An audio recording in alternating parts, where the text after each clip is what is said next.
Hello everybody and welcome back to my channel. My name is Georgie. I am 26 years old and I'm from the north of England. So today is very nearly mine and my little girl Eloise's 9-month postpartum period. She'll be 9 months old on Thursday. That's like a calendar month, 9 months, rather than a week, like a 4-week rotation, 9 months. And I just wanted to do a little bit of a chat about how we're getting on, what's been going on each month roughly, where she is now, how my body is now and how I'm dealing with things. Okay, so she was born, a little bit of backstory first. She was born on New Year's Eve and she came into the world at 4 minutes past 9 at night. She weighed she weighed 6 pounds 11 ounces, so she was a fairly small baby. She decided that she wanted to see the world rather than face down like she should have done, so we ended up having to go in for an epidural and a forceps assisted delivery. We had to sort of delay everything and I had to consciously not push for a little while because I needed so long between having my last anticoagulants and being able to have something like an epidural. So anything more than gas and air, really, I had to wait a certain amount of time so that my risk of bleeding had reduced significantly. So the first few weeks after her birth were fine. I had a few issues with like going to the toilet, that sort of thing, sort of the normal postpartum stuff. Other than that, I healed really well. I healed actually a lot quicker than I thought it would, and like a lot better than I thought I would, like downstairs. Eloise, on the other hand, struggled a little bit. She was quite a happy baby, but she didn't feed very well. She wouldn't latch onto me, and we gave her formula. She would be in a lot of pain, she would writhe around, she would be full of wind, she'd be constipated. And we found that got worse for the first few weeks to a couple of months, and eventually we found out the reason was because she has a cow's milk protein allergy. So within the first sort of 6 weeks of her being alive, I recovered. I had my postpartum bleeding lasted about 4 to 6 weeks. I think I had sort of like 4 weeks of bleeding and then it sort of settled down and I had a period, like a normal cycle period. And so yeah, that was the sort of the first 6 weeks. She slept a lot, she did sort of the typical baby thing. We enjoyed being able to give her baths and going off little walks with her, and that was lovely. She began smiling, she began laughing, she was adorable. She had barely any hair. She's old, doesn't really, bless her. After that, she has been absolutely fantastic. She's been progressing really well. So from now she can sit up by herself, she can get herself from lying down to sitting up. She can walk with one hand held or hold on to a walker. She can do a few steps by herself. She can do a little bit of bum shuffling. She can do the odd crawl, and I mean literally, like, she will put her hand forward and a knee forward and that's about it. She's not really shown much interest in crawling at all. She used to kick and scream and fling whenever we put her onto her tummy. So we're not sure that she's going to particularly want to crawl anytime soon, but that's okay, not all babies do. She is now talking a little bit. She can say mama, she can say dada, baba. She attempts to say more words, so she can say like, hi Dougie, like hey Dougie, the programme. We're teaching her to say like more when she wants more food, and juice when she wants juice. Well, I say juice. So she has a little bit of fresh apple juice and some water in a sippy cup, because it helps to keep her bowels moving, because when we stop doing that she gets constipated. She recognises me and her dad and some of our extended family members. So when we say like, where's Dada, she will look to him. She started pointing, so we do like bing bong. She is starting to recognise animals and things in her books. That is lovely. So you can say, Eloise, where's the cat? And she can point to it, and we can say cats go meow to practice. She is so much fun. From the moment she wakes up, she is giggly, she is funny, she makes all sorts of really funny facial expressions. She is such a good baby. Feeding wise, we try to get 3 bottles down her every day. That doesn't always happen. We're quite relaxed, I suppose, because we know that she's getting enough nutrients from various parts of her diet. So in the morning for breakfast, she will have 2 ounces of milk with some porridge and some fruit put into a porridge. I think she has ready break, because it's like free from everything. Or she quite likes the Ella's Kitchen porridge as well, that's free from everything. So yeah, for the Ella's Kitchen one, because that's got like fruit in it, we don't tend to put extra fruit in, but for the ready break we will put in just a squirt of some pureed fruit, and she likes that for breakfast. She's starting to practice putting the spoon towards her mouth and helping me do that, because we are doing more of a puree diet, because we had to wean her early. She wasn't ready to do baby-led weaning. So we've gone from just purees and just a spoon feeding her to now she is picking things up and doing a little bit of baby-led weaning and a little bit of spoon-fed, which I think is probably better than just doing strictly one or the other, just allowing them to get involved and explore. But if they're not eating it, you just offer them the assistance. Or if it's particularly wet food like porridge, you can't really pick up and eat with your hands very well. So with that, we offer her bottle. So it would be a 9-ounce bottle. Sometimes I take some of the milk out of the bottle if I've just made it up and put it into and use that for the porridge. Then she gets offered 8 ounces, because she won't drink a 9-ounce bottle and eat a bowl of porridge.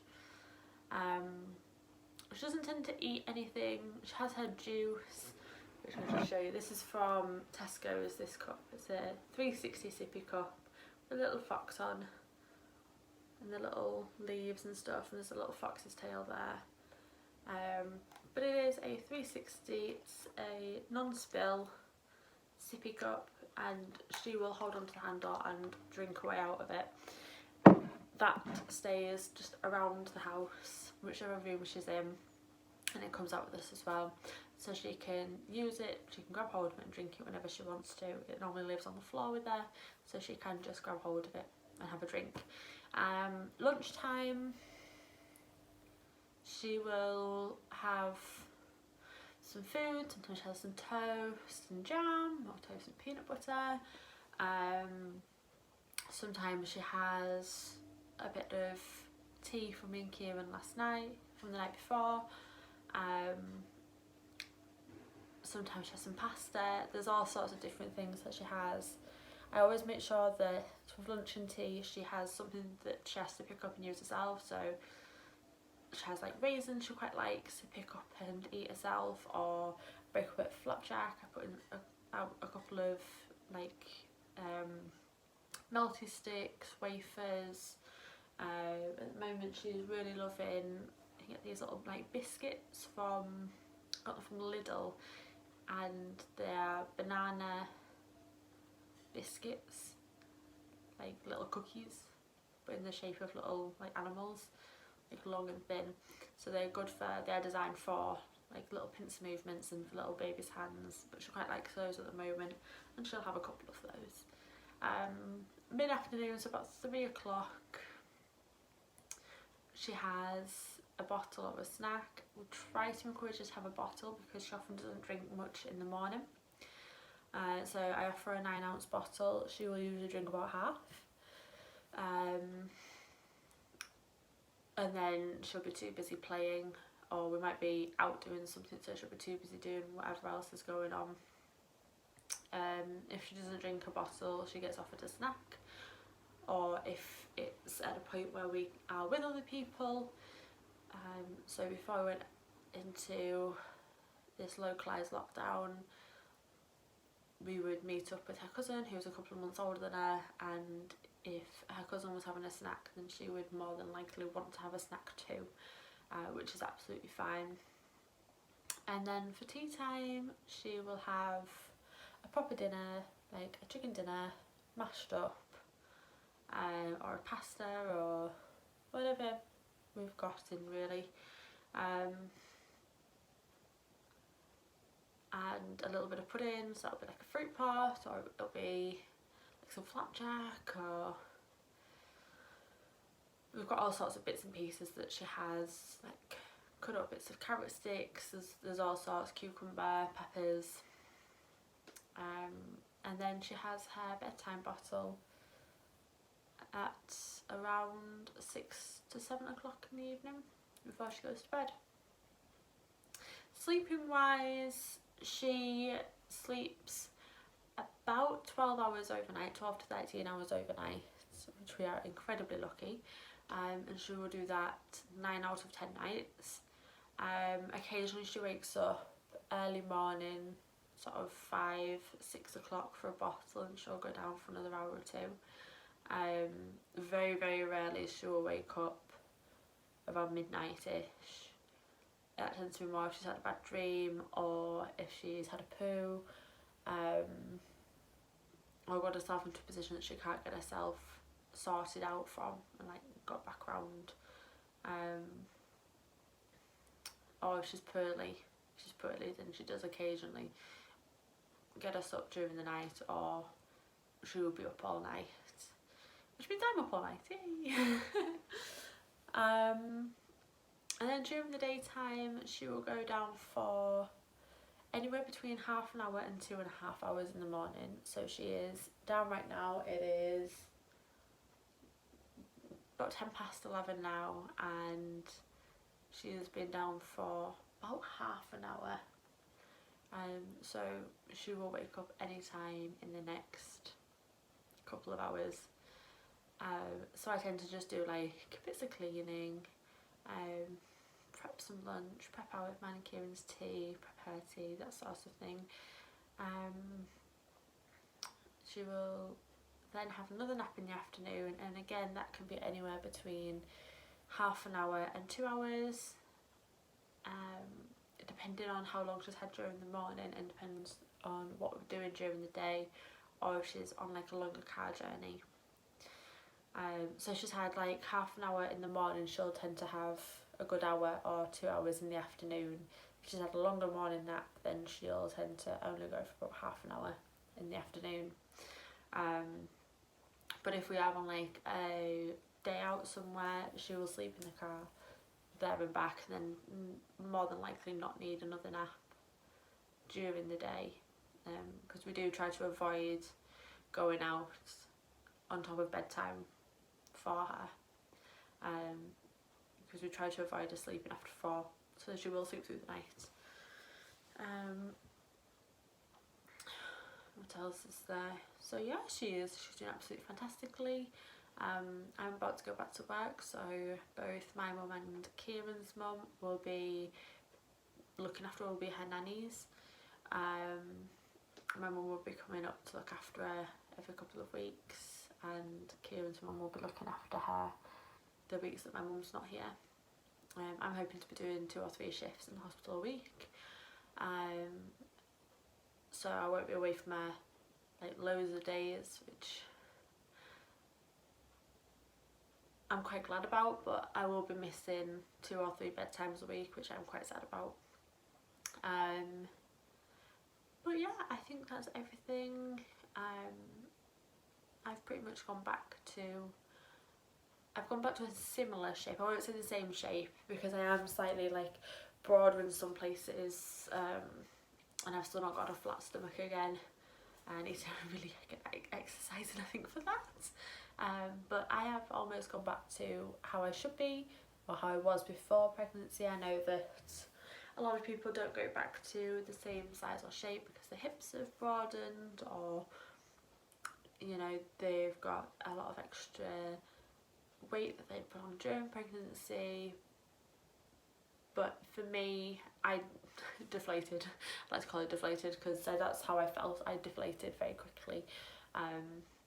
So now it's just about, I'm going to find a video, I think, online and do a yoga workout every day that I'm not at work, while she's having a nap in the morning.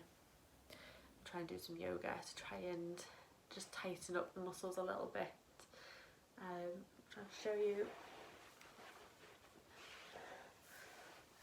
So I've just got a pair of leggings on right now, so I mean, I don't look bad at all. I am a little bit chunkier than I like to be. I don't have much shape around my waist. I would quite like to be back to being like sort of in like that. I have a little bit of shape, because I am actually fairly flat chested as well. Like, I didn't get any boobs during pregnancy. This is a very petty bra, so I like to have a nice defined stomach so that I do look like I've got a womanly figure. Yeah, so we're very excited about the next few months. Eloise now goes to baby sensory classes. She'll be doing that for another couple of terms, and then she'll have outgrown them. And she did a taster for swimming, and she's going to be starting swimming classes in the next couple of months as well, which is really exciting. And I will let you know how it gets on with those as we get to start doing the classes. Hopefully the pools will stay open so we are able to do that. But yeah, hope you all stay safe, and I will see you again soon. Bye.